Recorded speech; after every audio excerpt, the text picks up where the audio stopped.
ആയിട്ട് എന്തെങ്കിലും പറഞ്ഞിട്ടുണ്ടെങ്കിൽ ഞാൻ മാപ്പ് ചോദിക്കുന്നു. ഞാനങ്ങനെ മാപ്പ് ചോദിക്കുന്നു. ഹായ് പ്രിയപ്പെട്ട സുഹൃത്തുക്കളെ, നിങ്ങൾക്ക് എല്ലാവർക്കും ഡെയിലി മലയാളം യൂട്യൂബ് ചാനലിന്റെ പുതിയൊരു വീഡിയോയിലേക്ക് സ്വാഗതം. നെയ്യാറ്റിൻകരയിലെ ഗോപൻ സ്വാമിയുടെ സമാധിയുമായി ബന്ധപ്പെട്ട വാർത്തകളിലും വിവാദങ്ങളിലും നമ്മൾ ഈ ചാനൽ വഴി 1-2 വീഡിയോസുകൾ ചെയ്തിട്ടുണ്ടായിരുന്നു. ആ വീഡിയോസിലെല്ലാം നമ്മൾ പ്രത്യേകമായി എടുത്തു പറഞ്ഞൊരു കാര്യം, ഗോപൻ സ്വാമിയുടെ മക്കൾ ഈ വിഷയം മുസ്ലിം സമുദായത്തിന്റെ തലയിൽ കെട്ടിവെച്ച് ഒരു വർഗീയ മുതലെടുപ്പിനുള്ള ശ്രമം നടത്തുന്നു, അല്ലെങ്കിൽ അവർ ചെയ്ത ഒരു വലിയ തെറ്റിൽ നിന്നും അവർക്ക് പുറത്തു കടക്കാൻ ഇതിന് പിന്നിൽ മുസ്ലിങ്ങളാണ്, മുസ്ലിം തീവ്രവാദികളാണ്, മുസ്ലിങ്ങളാണ് ഇത്രത്തോളം പ്രശ്നമുണ്ടാക്കിയത് എന്ന തരത്തിൽ ഗുരുതരമായ വർഗീയ വിദ്വേഷ പ്രചരണങ്ങൾക്ക് അവർ തന്നെ നേരിട്ടിറങ്ങുകയും അതിലൂടെ നാട്ടിൽ വിഭാഗീയത ഉണ്ടാക്കി ഹിന്ദുക്കൾക്കും മുസ്ലിങ്ങൾക്കുമിടയിൽ ഒരു കലാപം തന്നെ ഉണ്ടായേക്കാവുന്ന തരത്തിൽ കാര്യങ്ങൾ പോവുകയും ചെയ്തു. അത്തരത്തിലുള്ള അവരുടെ അങ്ങേയറ്റം ഹീനമായ പ്രവർത്തനങ്ങളെ ചോദ്യം ചെയ്തുകൊണ്ടും അതിനെ തുറന്നു കാണിക്കുന്ന തരത്തിലാണ് നമ്മൾ ഈ വീഡിയോസുകളെല്ലാം ചെയ്തത്. അല്ലാതെ മറ്റെന്തെങ്കിലും താല്പര്യമോ മറ്റെന്തെങ്കിലും ലക്ഷ്യമോ ഈ ചാനൽ വഴി നമ്മൾ ചെയ്ത വീഡിയോ കൊണ്ട് ഉദ്ദേശിച്ചിട്ടില്ല എന്ന് പ്രത്യേകമായി ഓർമ്മപ്പെടുത്തുകയാണ്. ഇന്ന് ഈ വിഷയത്തിൽ മുസ്ലിങ്ങളോട് മാപ്പ് ചോദിച്ചുകൊണ്ട് ഗോപൻ സ്വാമിയുടെ മൂത്ത മകൻ സദാനന്ദൻ പരസ്യമായി രംഗത്ത് വന്നിരിക്കുകയാണ്. ഞങ്ങളുടെ അച്ഛന്റെ സമാധിയുമായി ബന്ധപ്പെട്ട് ഏറെ വിവാദങ്ങൾ ഉണ്ടായ സമയത്ത് ഞങ്ങൾ പൂർണ്ണമായും ഒറ്റപ്പെട്ടു പോയി എന്ന് തോന്നിയ ഒരു സമയത്താണ് ഞങ്ങൾ മുസ്ലിങ്ങളുടെ പേര് പറഞ്ഞത്, അല്ലെങ്കിൽ ഇതിന് പിന്നിൽ മുസ്ലിം തീവ്രവാദികളാണ് എന്ന് പറയേണ്ടി വന്നത്. ആ സമയത്ത് അങ്ങനെ പറഞ്ഞു പോയതാണ്. അതിന് ഞങ്ങൾ ക്ഷമ ചോദിക്കുന്നു, ഒരുപാട് തവണ ക്ഷമ ചോദിക്കുന്നു എന്ന തരത്തിലാണ് അയാൾ സംസാരിക്കുന്നത്. നമുക്ക് ആ ഭാഗം ഒന്ന് കണ്ടു നോക്കാം. ഇപ്പൊ എന്റെ അടുത്ത് ഇന്നലെ ഒരാൾ വിളിച്ചു ചോദിച്ചിരുന്നു, അപ്പോ നിങ്ങള് മുസ്ലിം തീവ്രവാദി എന്ന് പറഞ്ഞിരുന്നു എന്ന് എന്റെ അടുത്ത് പറഞ്ഞിരുന്നു. പക്ഷെ ഞാനങ്ങനെ പറഞ്ഞതായിട്ട് എനിക്ക് ഓർക്കുന്നില്ല. പക്ഷെ ഞാൻ അമ്മയോട് ഇവിടെ അടിവെച്ച സമയത്ത് ചിലപ്പോ ഞങ്ങൾ ഒറ്റപ്പെട്ട രീതിയിൽ ഞങ്ങളപ്പോൾ ഒറ്റപ്പെട്ട പൊളിക്കാൻ വേണ്ടി വന്നപ്പോൾ ഇങ്ങനെ ആ വെപ്രാളത്തിൽ ഞാൻ അങ്ങനെ തെറ്റായിട്ട് എന്തെങ്കിലും പറഞ്ഞിട്ടുണ്ടെങ്കിൽ ഞാൻ മാപ്പ് ചോദിക്കുന്നു.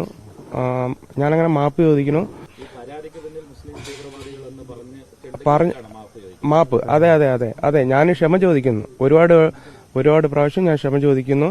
ഈ മാപ്പ് നമുക്ക് സ്വീകരിക്കാം, കുഴപ്പമില്ല. കാരണം മുസ്ലിം സമുദായം എന്നും ക്ഷമയും വിട്ടുവീഴ്ചയും ഉയർത്തിപ്പിടിക്കുന്നവരാണ്. നാട്ടിലെ സമാധാനാന്തരീക്ഷം സംരക്ഷിക്കപ്പെടണമെന്ന് ആഗ്രഹിക്കുന്നവരാണ്.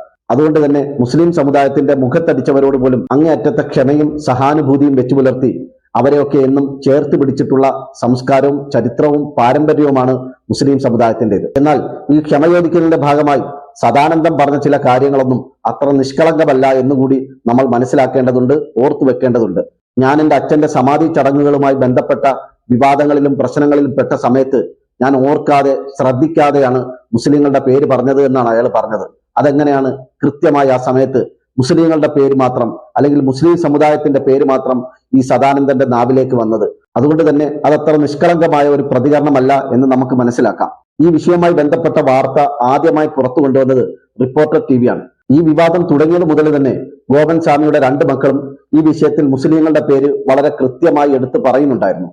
ആ സമയത്തൊന്നും ഈ മാധ്യമ പ്രവർത്തകരിൽ ആരും, പ്രത്യേകിച്ച് റിപ്പോർട്ടർ ചാനലിന്റെ റിപ്പോർട്ടർ ഒരു മുസ്ലിമാണെന്നാണ് ഞാൻ മനസ്സിലാക്കുന്നത്, അയാൾ പോലും ഈ വിഷയത്തിൽ ഒരിക്കൽ പോലും ഒരിടത്തും ഗോപൻ സ്വാമിയുടെ മക്കളോട് നിങ്ങൾ എന്ത് അടിസ്ഥാനത്തിലാണ് ഇതിലേക്ക് മുസ്ലിം സമുദായത്തിന്റെ പേര് വലിച്ചുകൊണ്ടുവരുന്നത്, എന്ത് തെളിവുകളെ മുൻനിർത്തിയാണ് നിങ്ങൾ മുസ്ലിം സമുദായത്തിന് മേൽ വലിയ ഒരു ആരോപണം, നാട്ടിൽ ഒരു കുഴപ്പം തന്നെ ഉണ്ടാക്കാവുന്ന, അല്ലെങ്കിൽ ഒരു കലാപം തന്നെ ഉണ്ടാക്കാവുന്ന തരത്തിലുള്ള വലിയ ആരോപണങ്ങൾ മുസ്ലിം സമുദായത്തിന്റെ തലയിൽ വെക്കുന്നത് എന്തിന്റെ അടിസ്ഥാനത്തിലാണ് എന്ന് വ്യക്തമായി ചോദിക്കാൻ അയാൾ പോലും തയ്യാറായില്ല എന്നുള്ളതാണ് വാസ്തവം. കല്ലറ പൊളിച്ച് ഗോപൻ സ്വാമിയുടെ മൃതദേഹം പുറത്തെടുത്ത് വേണ്ട പരിശോധനകൾ നടത്തണമെന്ന ഹൈക്കോടതിയുടെ ഉത്തരവ് വന്ന സമയത്ത് പോലും മുസ്ലിങ്ങൾക്കെതിരെയാണ് ഈ ഗോപൻ സ്വാമിയുടെ മക്കൾ സംസാരിച്ചുകൊണ്ടിരുന്നത്. ഈ പ്രശ്നത്തിലെല്ലാം കാരണം മുസ്ലിങ്ങളാണെന്നും ശാന്തമായി സമാധാനമായി പോയിക്കൊണ്ടിരുന്ന ഞങ്ങളുടെ ക്ഷേത്രത്തിന്റെ ആചാരങ്ങളും ഈ സമാധിയുമായി ബന്ധപ്പെട്ട മുഴുവൻ കാര്യങ്ങളിലും പ്രശ്നങ്ങൾ ഉണ്ടാക്കുന്നത് മുസ്ലിങ്ങളാണ്, മുസ്ലിങ്ങൾ മാത്രമാണ് എന്ന അത്യന്തം ഗുരുതരമായ മുസ്ലിം സമുദായത്തിനെതിരെ കൃത്യമായ വർഗീയത പറയുകയാണ് ആ സമയത്തും അയാൾ ചെയ്തുകൊണ്ടിരുന്നത്. എന്നാൽ ആ സമയത്ത് ഈ വിഷയത്തിൽ ആദ്യമായി നിങ്ങൾ എന്തിനാണ് ഈ വിഷയം മുസ്ലിങ്ങളുടെ തലയിൽ കെട്ടിവെക്കുന്നത് ചോദിച്ച് അയാളെ നിശബ്ദനാക്കിയത് മനോരമ ചാനലിന്റെ റിപ്പോർട്ടറാണ്.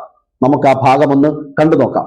ഒരു മുസ്ലിമിന്റെ വസ്തുണ്ട്, ഈ മുസ്ലിം ഹിന്ദു ആണല്ലോ ചേട്ടാ, ഞാൻ പറഞ്ഞു തരാം. നിങ്ങളൊരു കാര്യം, ഒറ്റ കാര്യം, പ്രധാന പരാതിക്കാരനായ വിശ്വംഭരൻ മുസ്ലിമാണോ? നിങ്ങൾ മുസ്ലിം എന്ന് പറഞ്ഞുകൊണ്ട് പറഞ്ഞതാ, തിരിച്ചു വയ്ക്കാണ്. അയാൾ മുസ്ലിമാണോ? അങ്ങനെ പറയരുതല്ലോ. നിങ്ങൾ ഈ വിഷയത്തിൽ നിരന്തരം മുസ്ലിങ്ങളുടെ പേര് പറയുന്നത് കൊണ്ട് ഒരു കാര്യം പ്രത്യേകമായി എടുത്തു ചോദിക്കുകയാണ്. പരാതി കൊടുത്ത വിശ്വംഭരൻ മുസ്ലിമാണോ?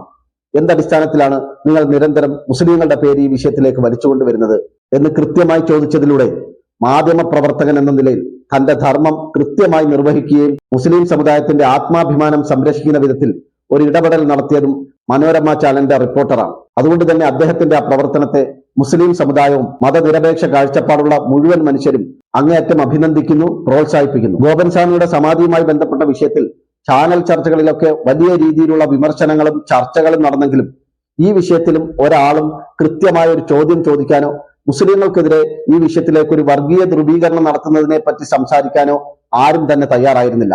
പൊതുവെ ചാനൽ ചർച്ചകളിൽ തന്റെ മുമ്പിൽ വന്നിരിക്കുന്ന പ്രതിനിധികളോട് അങ്ങേയറ്റം രൂക്ഷമായും ഗൗരവമായും ചോദ്യങ്ങൾ ഉന്നയിക്കുന്ന ഹാഷ്മി പോലും ഈ വിഷയത്തിൽ ഒരു ഉഴപ്പൻ സമീപനമാണ് സ്വീകരിച്ചത്.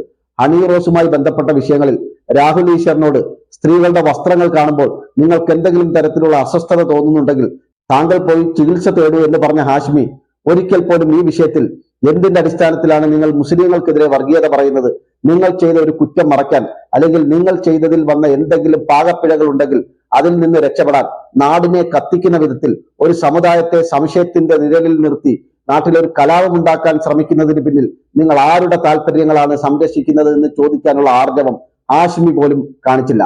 എന്നാൽ ഹാഷ്മിയുടെ ചാനൽ ചർച്ചയിൽ പങ്കെടുത്ത ഇടതുപക്ഷ നിരീക്ഷകനായ അഡ്വക്കേറ്റ് ലാൽകുമാർ മാത്രമാണ് ഈ വിഷയത്തിൽ ആ കുടുംബം ചെയ്തതും നടത്തിയതും അങ്ങേയറ്റത്തെ വർഗീയമായ ഇടപെടലുകളാണ്, അവർ ശ്രമിച്ചതും ലക്ഷ്യം വെച്ചതും നാട്ടിലൊരു വർഗീയ കലാപം തന്നെയാണ് എന്ന തരത്തിൽ ഉറച്ച ശബ്ദത്തിൽ പ്രതികരിച്ചത് അദ്ദേഹം മാത്രമാണ്. നമുക്ക് ആ ഭാഗം കൂടി ഒന്ന് കണ്ടു നോക്കാം. നോക്കൂ, ഈ വിഷയവുമായി ബന്ധപ്പെട്ട് ആ വീട്ടുകാര് അവർക്ക് ബോണഫൈറ്റ്സ് ഇല്ല. കാര്യം അവർ ഈ ചർച്ചകൾ വന്ന ശേഷം അവരെന്തോ പറഞ്ഞത്? അവർ പറഞ്ഞത് പച്ച വർഗീയതയാണ് ഈ നാട്ടിൽ പറഞ്ഞത്. പച്ച വർഗീയത. അവരുടെ പിതാവിനെ അവർക്ക് നഷ്ടപ്പെട്ടു, അതിൻ്റെ വിഷമമൊക്കെ വേറെ. ഈ പിതാവിനെ നഷ്ടപ്പെട്ട് ഇരിക്കുമ്പോഴും അവരാ സമാധിയെക്കാട്ടിലും കൂടുതൽ പ്രശ്നം അവർക്ക് അവിടുത്തെ മുസ്ലിം വർഗീയതയായിരുന്നു അല്ലേ? അതുകൊണ്ട് സമൂഹത്തിന് എന്ത് ഗുണം ഉണ്ടാകുന്നേ? ഈ സന്യാസി വളർത്തിയ മനുഷ്യരായി കാണിക്കുന്നേ. സ്വന്തം അച്ഛൻ മരിച്ചതിന്റെ ദുഃഖത്തിനിടയിലും അദ്ദേഹത്തിന്റെ സമാധി തകർക്കുന്ന വിഷയങ്ങളുമായി ബന്ധപ്പെട്ട് തർക്കങ്ങൾ നടക്കുമ്പോഴും ആ മക്കൾ ശ്രമിച്ചത് നാട്ടിലൊരു വർഗീയത ഉണ്ടാക്കാനാണ്. മുസ്ലിങ്ങളുടെ പേരിൽ വർഗീയത പ്രചരിപ്പിച്ച് നാട്ടിലൊരു കലാപത്തിനുള്ള ശ്രമമാണ് ആ മക്കളുടെ ഭാഗത്തു നിന്നും ഉണ്ടായത്. ഒരു സന്യാസി വളർത്തിയ മക്കൾ ഇങ്ങനെയാണോ പെരുമാറേണ്ടത്? ഒരു സന്യാസി വര്യന്റെ പാരമ്പര്യങ്ങൾ ഉൾക്കൊള്ളുന്ന മക്കൾ ഈ വിധത്തിലാണോ സമൂഹത്തിൽ പ്രവർത്തിക്കേണ്ടത് എന്ന കൃത്യമായ ചോദ്യം ചോദിക്കാൻ ചാനൽ ചർച്ചകളിൽ പങ്കെടുത്ത ഒരാളും തന്നെ ഇതുവരെയും തയ്യാറായിരുന്നില്ല.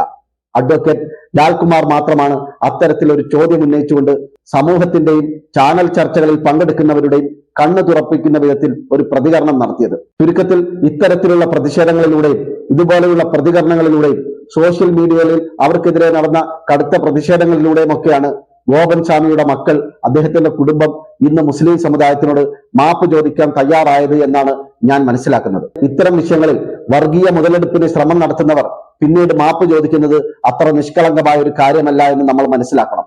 ഏതായാലും ഗോപൻ സ്വാമിയുടെ കുടുംബം മുസ്ലിം സമുദായത്തിനോട് മാപ്പ് ചോദിച്ചത് അങ്ങേയറ്റത്തെ സ്നേഹത്തോടെ, സമഭാവനയോടെ ഞങ്ങൾ സ്വീകരിക്കുന്നു, അംഗീകരിക്കുന്നു. ഗോപൻ സ്വാമിയുടെ മക്കൾ മുസ്ലിം സമുദായത്തിനെതിരെ നടത്തിയ വർഗീയ വിദ്വേഷ പ്രചരണങ്ങളിൽ ഒരിടത്തും മുസ്ലിം സമുദായം പ്രതിഷേധിക്കുകയോ അവർക്കെതിരെ കേസ് കൊടുക്കുകയോ ആ രീതിയിലുള്ള ഒരു തരത്തിലുള്ള പ്രതികരണങ്ങളും ഒരു മുസ്ലിങ്ങളുടെ ഭാഗത്തു നിന്നും ഉണ്ടായിട്ടില്ല. അതുകൊണ്ട് ചാനമരത്തിലേക്ക് ഓടിക്കയറാമെന്ന് ചിന്തിക്കുന്നവരും അതിലൂടെ നിരന്തരം ആ മരത്തെ ചവിട്ടി ഒടിച്ച് താഴേക്കിടാമെന്ന് കരുതുന്നവരും ഒരിക്കൽ കൂടി നിരാശപ്പെടേണ്ടി വന്നു എന്നുള്ളതാണ് ഈ സംഭവങ്ങളുടെ ആകത്തുക. ഈ വീഡിയോയെ കുറിച്ചുള്ള നിങ്ങളുടെ വിലയേറിയ അഭിപ്രായങ്ങൾ കമന്റുകളായി രേഖപ്പെടുത്തുക. മറ്റൊരു വിഷയമായി നമുക്ക് വീണ്ടും കാണാം.